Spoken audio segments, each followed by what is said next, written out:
After a day of heavy lobbying from the administration officials on behalf of President Obama's trade agenda, the commander-in-chief made a surprise visit to the annual congressional baseball game in Washington. I'm trying to see right there. It looked like maybe Rand Paul had played, I think. He played in that game yesterday.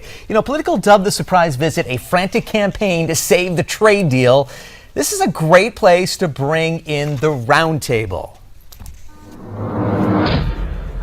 Please welcome to the roundtable senior political contributor for Forbes.com and co-host of the Daily Wrap, Rick Ungar. He'll put him at first base, and we'll put Larry Elder over there at third base, radio host and author. Hey, thanks for both you guys being here. You know, the president didn't have a baseball in his hand.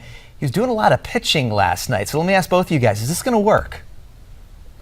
I think it's going to work. I think that ultimately this is a good deal. What's happened, however, is the left has been taught that free trade is protectionism. They believe that NAFTA was a bad idea despite its obvious success. And on the right, they don't trust Obama. They don't like the way this was done. So you have kind of strange bedfellows. But at the end of the day, I think that this will pass.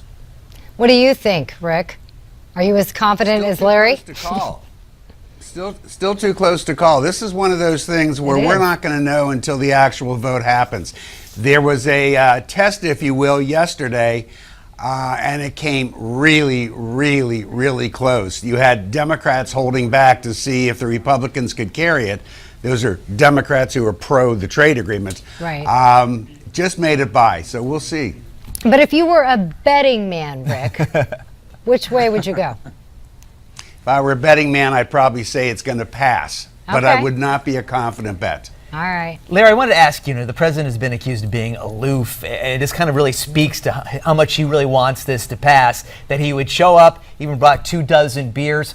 You know, how much of this really works with the rank and file, the congressmen out there? I mean, something like this, can this maybe sway a couple of votes at a baseball game?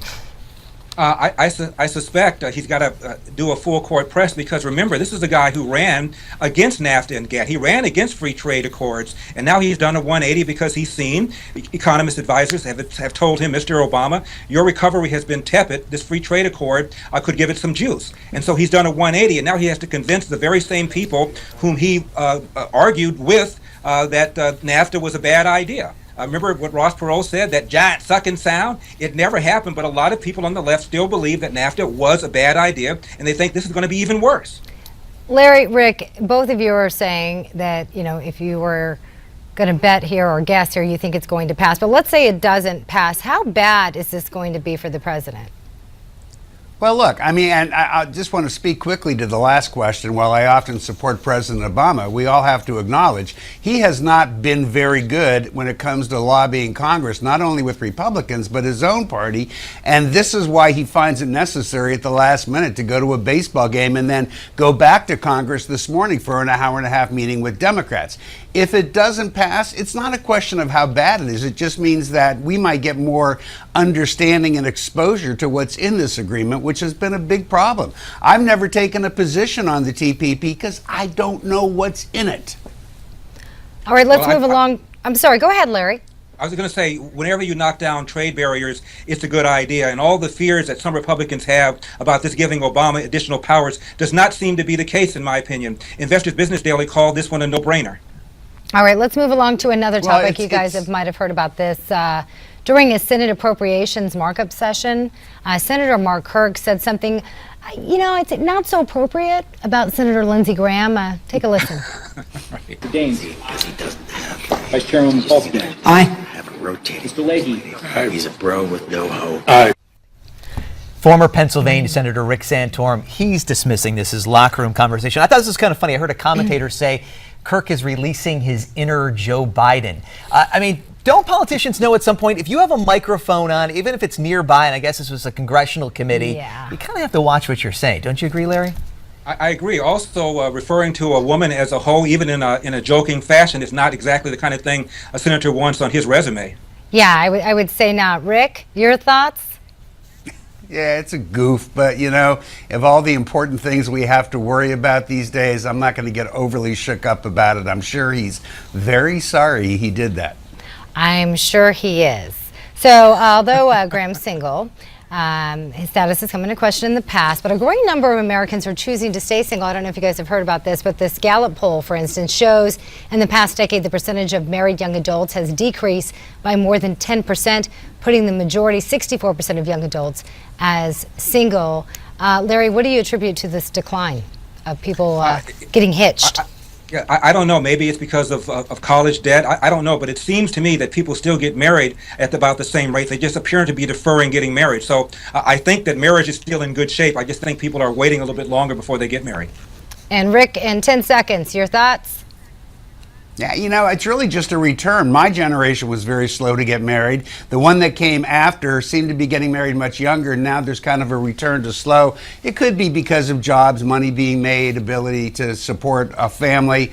But again, I'm not sure I'd be too concerned. All right, Rick. A lot of people just living together too, right? Rick, Larry, stick around. Round two coming up. Yeah, we're coming right back. And welcome back to Newsmax Now. We want to welcome back our roundtable, senior political contributor for Forbes.com and co-host of the Daily Wrap, Rick Ungar, and radio host and author Larry Elder. Thank you both for joining us once again. So last night, Democratic presidential candidate Bernie Sanders outlined plans for a family values agenda, introducing a bill called the Guaranteed Paid Vacation Act that would give 10 days of paid vacation to every employee that had worked for their employer over a year. So Larry, let's start with you. Is this a good or bad idea? Well, of course it's a bad idea. Anytime you mandate these kinds of costs on employers, it's a bad idea.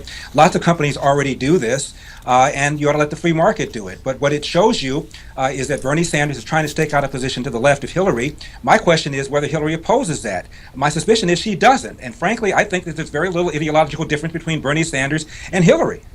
Yeah, that is one concern Democrats have, that Bernie Sanders is going to continue to pull Hillary Clinton more to the left. Do you think she's going to take the bait, Rick? Well, I really don't think, as much as Larry might want to make everything about a campaign, I think that the senator's just telling you what he thinks. He's always had this position. I don't think he just came by this position because he's running against Hillary Clinton. So let's look at the policy itself. And yeah, I do think it's a good idea.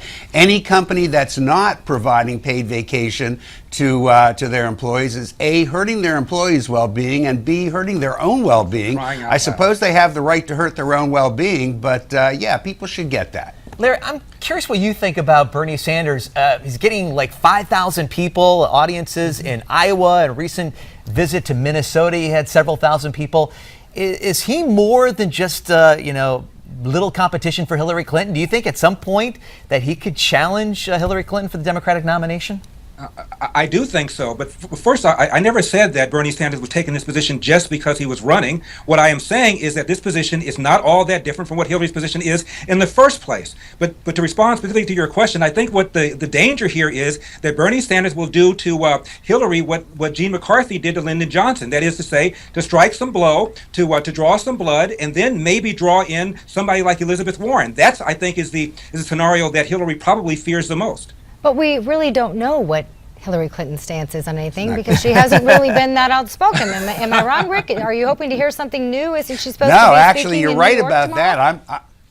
I'm not happy that Hillary's been so hard to get to. I got to tell you, though, that as much as I like Bernie Sanders, there's no way he's going to be a Gene McCarthy type of threat to Hillary or anybody else. I'm glad he's there. I really am. He's maybe the only honest politician in Washington, D.C., and I include Democrats along with Republicans, so it's always a breath of fresh air. But no, he won't be a challenge. He knows that. Well, I agree with Rick on him being honest. He is a self-described socialist, which is exactly where the Democratic Party is. So I'm happy we have a little truth in advertising now. All right, he's stealing the spotlight. spotlight. You had to that little dig right there, just didn't you, Larry? He's stealing some of the spotlight away, goes though. Right over. Goes right over. From O'Malley in Maryland, obviously, he's going to be running too, and Lincoln Chafee as well. So we'll see what happens as the Democrats sort of sort it out. One person that really has been on top for so long, Rupert Murdoch, number 77 on Forbes' list of world billionaires, a self-made media success. He's passing on his legacy to his sons James and Lachlan Murdoch. They are now going to be taking over the media empire. Will this change 21st Century Fox, do you think, guys? I don't see how it can not change it. you always have a change when you have a business, even though it's a publicly traded business. It's really a family-run business, and you don't know whether or not the kids are going to have the old man's touch. But no matter what happens, Fox is an amazing international success story. And I'm sorry, Rick. Go ahead.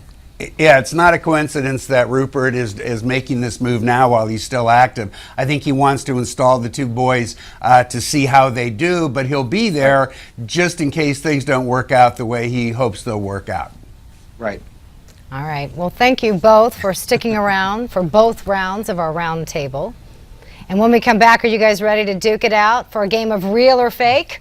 You guys are our favorite Friday I was bad panelists. last week, Larry. I know. I didn't do well last week. I got to get revenge. Yeah? Absolutely. I'm no ready. name calling here? Oh, you guys are way too friendly with each other.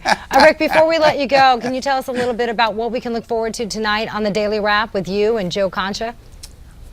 Well, we're going to get into whether or not the president can work his magic today and bring around the Democrats trying to get that fast track authority. We'll look at that. We'll look at the fact that we now learn that the leader of the NAACP in Spokane, Washington, turns out to be white. And does that matter? It looks like the NAACP is backing her. I think that's pretty interesting. And we got a whole lot more. So you're going to want to tune in immediately following the Malzberg show. Yeah, that was quite a tease. Definitely have to stay tuned for that. And that is coming up tonight. Thank you so much. And that may be the viral video of the day. I really think so. That woman on camera asked if she's an African American, literally just stares at the questioner and says, I don't understand the basis of your question. Right. And so you we'll can see. catch Rick Ungar and Joe Concha tonight in the Daily Wrap right here on Newsmax Now at 7 o'clock. But don't go away. Real or fake, right? Real or fake It's is the first coming time up. I've done real or fake. This is going to be interesting. Oh, you're going to have fun with this one. This is when we show you some of the headlines that, you see circulating the web. You're not really sure, is that real or is that fake? We're going to put Larry and Rick to the test and see if they can guess which one's which. We'll be right back. Keep it right here.